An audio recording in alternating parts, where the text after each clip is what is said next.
L'after avec vous jusqu'à minuit avec Daniel Riolo, avec Ali Benarbia, avec vous au 32-16 sur le hashtag RMC Live. Alors l'info people dont parlait Daniel, c'est Adil Rami qui serait, selon les gazettes. Non, c'est bon. C'est confirmé. C'est confirmé, c'est officiel. On peut enlever le conditionnel. Ouais, qui est avec Pamela Anderson. Alors là, c'est plus alerte à Fréjus. C'est la pub en plus pour le film, la sortie du film. Là. Et il paraît que Rami vient s'acheter un maillot de bain rouge. Ils vont courir sur. Il fait des massages cardiaques. Oh, il a quand même sur le la corps plage. pour. C'est vrai qu'il a le corps. Il est beau gosse. Il est baraqué. Il est bâti quand même. Ouais, voilà. Donc, voilà, ça c'est une info. Alors là, j'avoue que là, breaking news. Je me demande si on va pas faire un avis tranché. Ouais. Sur Pamela Anderson. J'ai un avis tranché. Personnellement, je trouve que c'est un bon choix. Mais pas loin. Elle a fait quoi dans sa vie à part son truc de maillot de bain? Elle défend. Elle est sur la cause animale. Elle est venue à l'Assemblée nationale pour les dauphins, cela. les requins. Et les députés étaient comme des oufs parce qu'il y avait Pamela Anderson à l'Assemblée. Elle défend quoi? Les dauphins, les requins. Comme Brigitte Bardot, forcément. Elle défend tout. Les trucs de poissons parce qu'elle nous défend. Elle défend les espèces menacées. C'est une sirène, attention. Bon voilà. On a des infos comme ça concordantes. Mais je le mets plutôt dans. T'as vu à la fin, je m'en fous pas. Tu le mets dans je m'en fous. Je le mets dans je m'en. Voilà. C'est vrai qu'on aurait pu le faire. Moi je le mets là, moi. Allez, c'est l'heure de l'avis tranché d'Ali Benarbia. L'anniversaire du FC New York qui fête ce soir ses 90 ans. Alors c'est pas une chèvre sur le drapeau, c'est ça? Un chamois. J'adore ce truc. Surtout avec une la chèvre. Surtout avec la chèvre. Des chèvres, il y en a qui ont joué à Niort, ça je te confirme. Mais bon, il y a quand même Abedi Pelé qui a joué à Niort. Et à Gastien. Deux joueurs qui ont joué ensemble. Tout à fait. Il y a son fils à Gastien d'ailleurs qui joue toujours au foot en Ligue 2.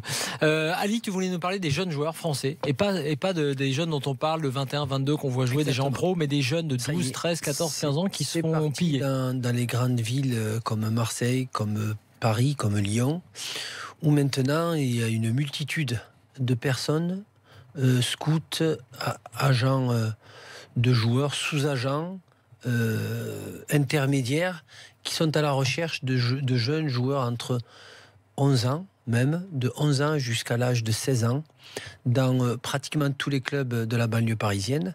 Et ils connaissent lesquels des clubs où ces clubs-là, déjà à l'avance, ont des personnes qui les préviennent dans différents clubs et qui leur disent, voilà, il y a tel ou tel jeune, venez le voir. Et tu as même ces scouts français, je veux dire, qui eux-mêmes ressortent ces jeunes joueurs pour les amener déjà pratiquement à l'étranger. Alors qu'arrivé un certain temps, quand ils prenaient les jeunes, je veux dire de 17, 19 ans, où ils allaient les voir surtout dans les matchs internationaux des moins de 15, moins de 17, moins de 19. Dans les grands tournois qui à partir du mois d'avril. Même plus là.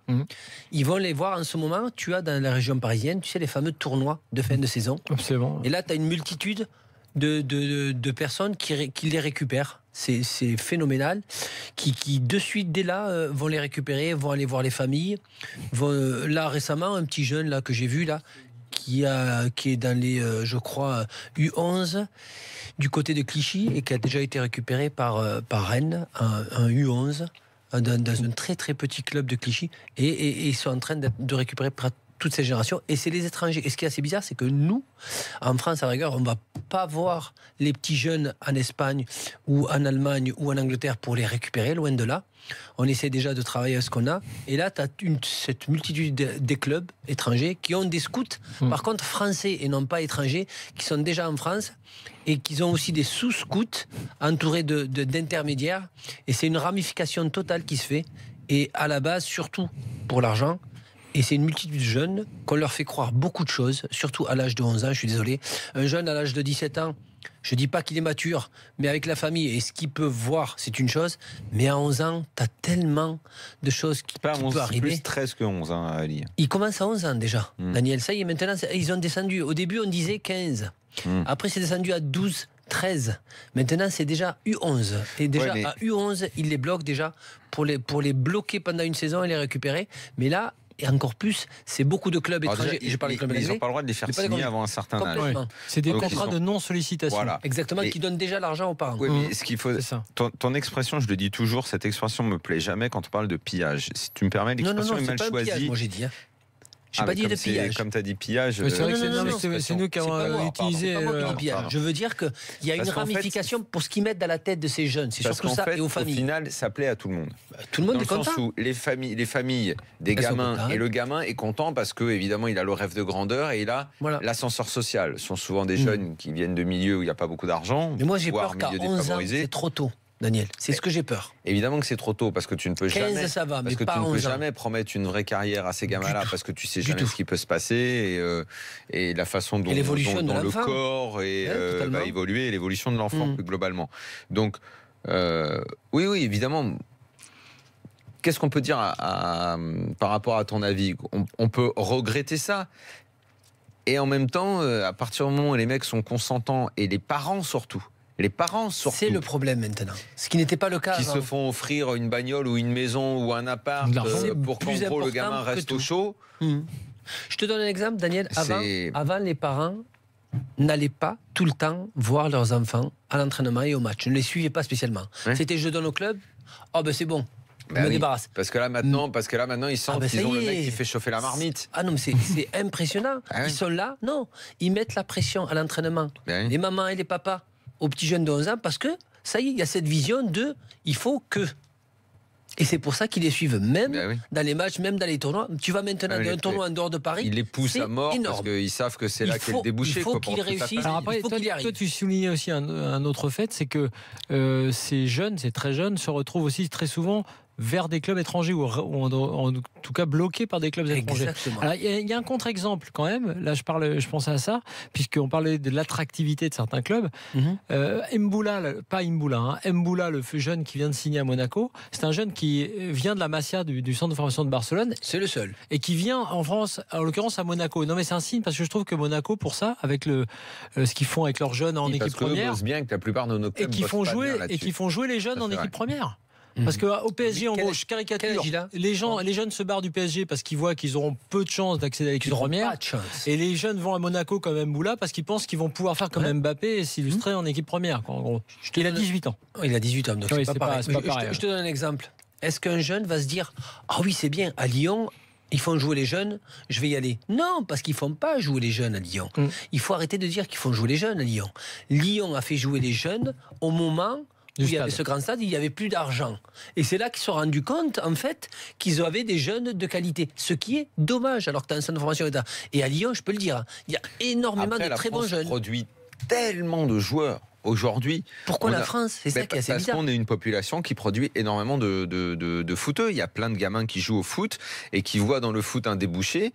On est le Brésil d'il y a 20 ans, 30 ans, où il y avait, tu faisais tous les clubs européens, tu avais plein de Brésiliens et des Brésiliens qui étaient même pas connus au Brésil. Du tout. Tu sais, qui étaient même pas connus. Et bientôt, d'ailleurs, ça commence à être le cas.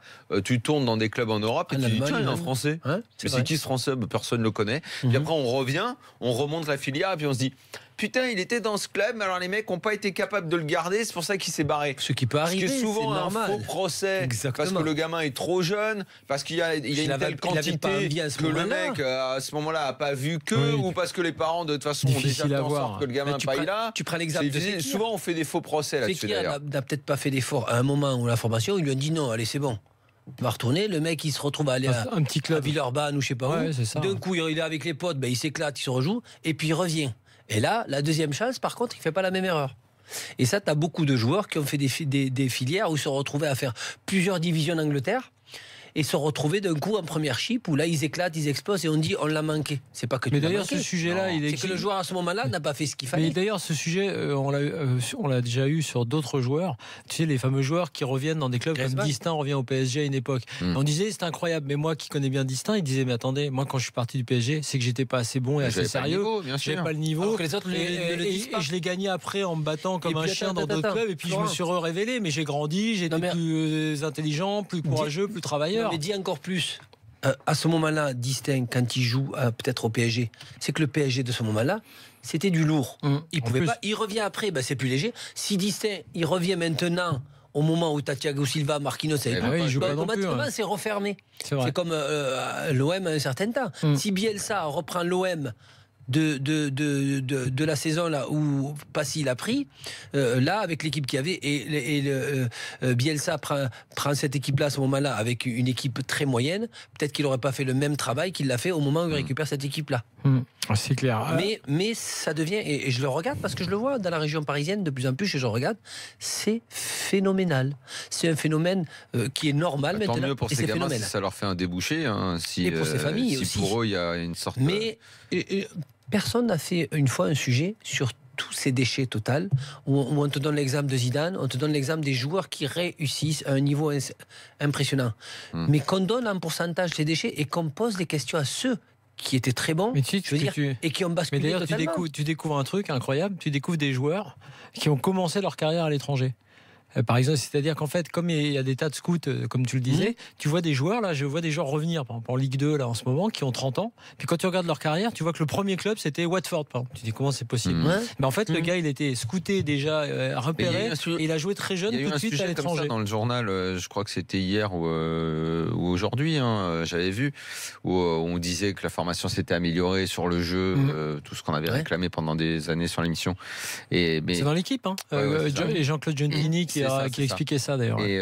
Mais c'est vrai que l'évolution du jeune, tu peux pas la maîtriser. Elle est dans les U17 champions d'Europe. Je crois que c'était quoi le chiffre? T'avais pas 50% des joueurs qui avaient pas fait 3 matchs en Ligue 1. En Ligue 1, on parle. Cette Ligue 1 de maintenant. Parce qu'il y en a qui me disent oui, mais après, est-ce que il y a beaucoup de joueurs qui jouent en Ligue 1 avant? Mais je dis, mais en Ligue 1 avant, un meneur de jeu, il avait 27 ans. Ouais. Tu pouvais pas avoir un meneur de jeu qui avait 20-21 ans. Je me souviens quand Nantes, on jouait. cette année, c'était un gamin. Alors qu'avant à Nantes, pour y jouer à Nantes, ou pour jouer dans tous ces clubs-là, à Monaco, Bordeaux et tout, il fallait vraiment être très fort, être sûr et être... Et attends, alors que maintenant, non. Le moindre jeune de Ligue 1 qui fait 4-5 matchs de bon, c'est même pas qu'il s'impose à Ligue 1, Daniel, c'est qu'il est déjà demandé pour aller à Manchester United. Sur le hashtag RMC Live, Ablablakar nous dit on scoute à l'envers. En France, pour attirer un manager, on lui paye une maison. Parce qu'en fait, c'est pour Bielsa, vous savez, on a construit une maison. On lui construit. Je crois que c'est 2 containers collés avec des vitres. Dans le centre de Luchin. Il n'est pas exigeant, Bielsa. Je suis sûr il vit à la dure, à la cool, à Luchin. Tant que sa chambre, elle a une tellement vitre. d'exigences matérielles. Il est arrivé avec sa petite valise à roulettes, là, tranquille, avant son Daniel, tant que sa chambre, elle a une vitre qui donne sur le terrain d'entraînement, c'est le plus important. Il est parti. Allez, dans quelques instants, on va jouer. Vous allez jouer. Adil Rami. Adil Rami, écoute, je continue mon enquête avec des gens très proches de RMC. Ne t'inquiète pas que c'est certain, oui. Oui, mais. Non, tu ne peux pas. Alors, tu ne peux pas avoir meilleure source que la mienne. D'accord, mais. Vraiment, là. C'était peut-être le rêve de sa main. Non, mais en fait, quelqu'un qui est proche de lui me dit aussi. Non, mais que c'est pas forcément faux, mais que la situation, eu égard aux antécédents familiaux, n'est pas simple forcément pour lui, donc il ne veut pas trop en rajouter et en parler. N'empêche que c'est dans tous les journaux. Mais ils sont ensemble. Et l'autre chose qui peut être peut-être pour les supporters marseillais plus importante à savoir, c'est qu'il va venir à l'OM. Avec Pamela Anderson alors. Ça, je ne sais pas si Pamela vivra à Marseille avec lui ou pas loin de Marseille, mais ça, je ne sais pas. Ça tombe bien, mais il sera à l'OM. Ça tombe bien parce qu'on va parler de l'OM dans quelques instants dans la rubrique Fais ton mercato. Tu peux l'inviter en tribune là et tout. Bien sûr, en tribune, ça serait beau ça. En train de regarder Adil Rami. Alors il y a Nox Borealis qui me dit vous n'avez pas compris, en fait Adil Rami est invité dans une émission avec Lamela et Ederson. Donc pas mal ça. C'est pas mal. Allez, dans quelques instants le mercato de l'OM, peut-être avec Rami d'ailleurs. Notre directeur sportif sera un des supporters de l'OM. C'est notre jeu Fais ton mercato. À tout de suite dans l'after.